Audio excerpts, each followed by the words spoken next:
Entretien téléphonique entre les présidents français et algériens Emmanuel Macron et Abdelmadjid Tebboune ont eu un échange dans le but d'apaiser les tensions qui durent depuis plusieurs mois entre Paris et Alger. Nous y reviendrons en détail dans ce journal. Et puis nous resterons toujours en France dans ce journal où Marine Le Pen est condamnée avec plusieurs eurodéputés pour détournement de fonds. Une condamnation qui risquerait d'empêcher sa candidature à l'élection présidentielle de 2027.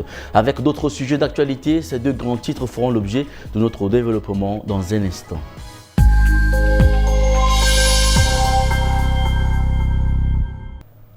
Mesdames et messieurs, bonsoir et bienvenue sur Tchad Info TV. Les présidents français et algériens se sont entretenus par téléphone lundi 31 mars.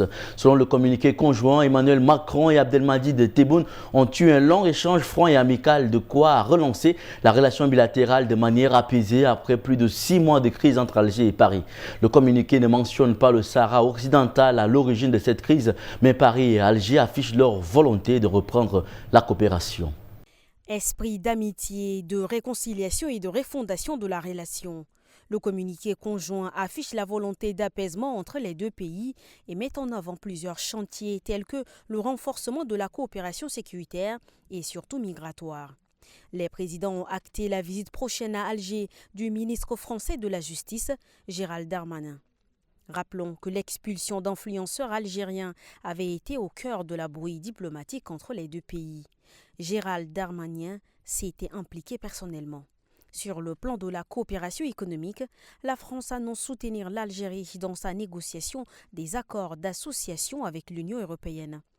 Autre annonce majeure du communiqué, celle de la reprise sans délai des travaux de la commission mixte des historiens qui travaillent sur la conquête coloniale de la France en Algérie.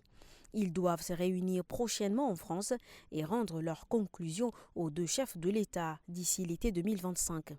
Enfin, concernant l'écrivain franco-algérien emprisonné en Algérie, Boualem Sansal, Emmanuel Macron a réitéré son appel au président Abdelmadjid Tebboune à un geste de clémence. Autant de sujets qui seront abordés lors de la visite de Jean-Noël Barrot à Alger. D'après le communiqué, le ministre français de l'Europe et des Affaires étrangères rencontrera son homologue dimanche 6 avril.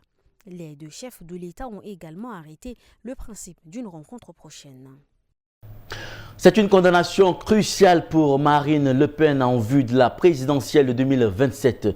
La chef de file de l'extrême droite a été reconnue coupable lundi 31 mars de détournement de fonds publics dans l'affaire des assistants parlementaires européens. Elle voit l'hypothèse de sa candidature fortement hypothéquée. Pour le tribunal, il n'y a pas de doute. C'est bien un système organisé qui a été mis en place pour financer sur les fonds européens les activités du parti, soit plus de 4 millions d'euros détournés sur 12 ans via 40 contrats fictifs. Marine Le Pen a été reconnue coupable de détournement de fonds publics à hauteur de 474 000 euros en tant qu'eurodéputée, mais aussi de complicité de détournement par instigation en tant qu'ex-président du RN. Elle a joué un rôle central à appointer la présidente du tribunal en s'inscrivant avec autorité et détermination dans le système institué par son père dès 2004. Marine Le Pen et tous les élus mis en cause se sont vus infliger une peine complémentaire d'inéligibilité. Les infractions retenues justement liées à leurs fonctions ayant porté gravement atteinte à la vie démocratique selon les juges.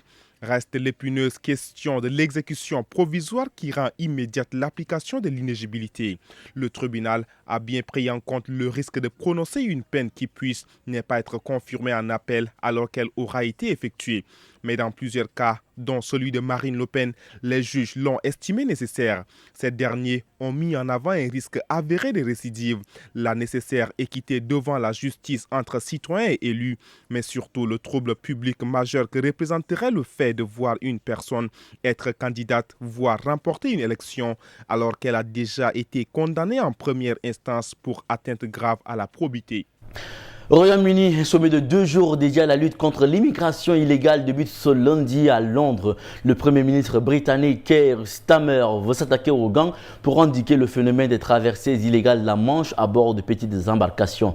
Cet après-midi, ce sont donc les représentants d'une quarantaine de pays qui sont attendus dans la capitale anglaise. Le ministre français de l'Intérieur, Bruno Retailleau, est également présent. C'est le premier sommet du genre organisé sur le territoire britannique. Cet après-midi, Ce sont des représentants français, allemands, chinois, américains, mais aussi des responsables d'Interpol qui se retrouvent à Clarence House, dans le centre de Londres.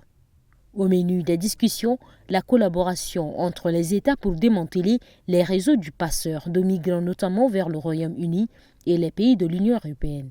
Keir Starmer, qui a fait de la lutte contre l'immigration illégale l'une des grandes priorités de son mandat, a posé les bases de ce sommet.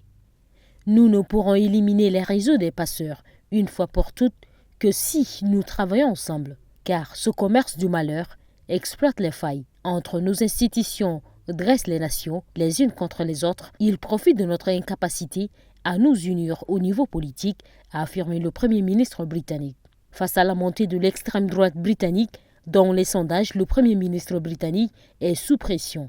Depuis le mois de janvier, ce sont, d'après le ministère britannique de l'Intérieur, 5 840 personnes qui ont traversé la Manche à bord de ces embarcations de fortune, un nouveau record pour la période. Au Burkina Faso, une vingtaine de militaires condamnés pour leur rôle dans le coup d'État manqué du 16 septembre 2015 ont reçu la semaine précédente une grâce présidentielle. Il s'agit en fait de l'application de la loi adoptée fin décembre 2024 par les membres de l'Assemblée législative de transition. Le capitaine Brahim Traoré a signé un décret pour la libération de plusieurs officiers et sous-officiers de l'ex-régiment de sécurité présidentielle. La garde prétorienne de l'ancien président Blaise Compaoré, qui avait tenté de renverser le pouvoir de la transition dirigée à l'époque par Michel Kafando. Le décret date du 24 mars et le capitaine Ibrahim Traoré accorde une grâce amnistiante à 21 membres des forces armées du Burkina Faso. 21 personnes qui ont fait l'objet d'une condamnation ou d'une poursuite judiciaire devant la justice pour des faits commis le 15 et 16 septembre 2015.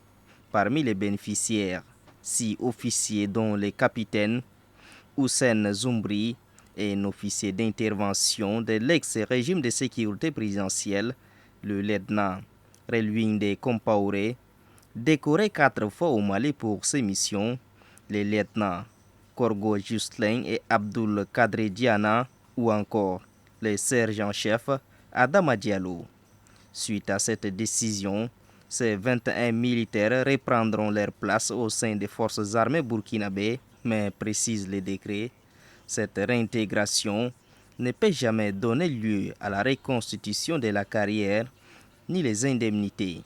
À la fin de l'année dernière, le Parlement de transition avait adopté un projet de loi qui visait une soixantaine de condamnés pour le tribunal militaire pour atteinte à la sûreté de l'État.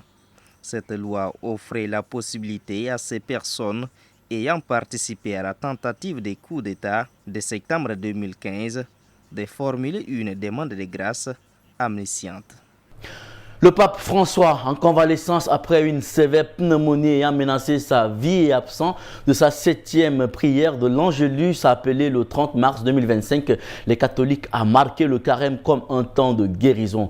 Le souverain pontife argentin, 88 ans, a également assuré suivre avec inquiétude la situation au Soudan du Sud où la tension s'est intensifiée ces dernières semaines entre les factions rivales qui s'étaient battues lors de la guerre civile de 2013-2018. Une exhortation qui est une constante ces dernières années de la part du pape. Explication. Malgré sa convalescence, le chef de l'Église catholique a, dans un texte, exhorté les dirigeants sud-soudanais à faire baisser la tension alors qu'un retour de la guerre civile inquiète la communauté internationale. Si le pape ne prononce pour l'heure plus de discours, en raison de sa convalescence, le Vatican publie des textes de sa mère. Le 30 mars 2025, c'est vers le Soudan du Sud que le souverain pontife a tourné son regard, un pays qui lui est cher, lui qui l'a visité il y a 2 ans. Dans ses lignes, François dit suivre avec inquiétude la situation politique au Soudan du Sud. Le pape y exhorte aussi les dirigeants du pays à faire tout leur possible pour faire baisser la tension dans le pays. Cela fait déjà plusieurs années que le jeune pays africain est au cœur des préoccupations pontificales et de la diplomatie vaticane.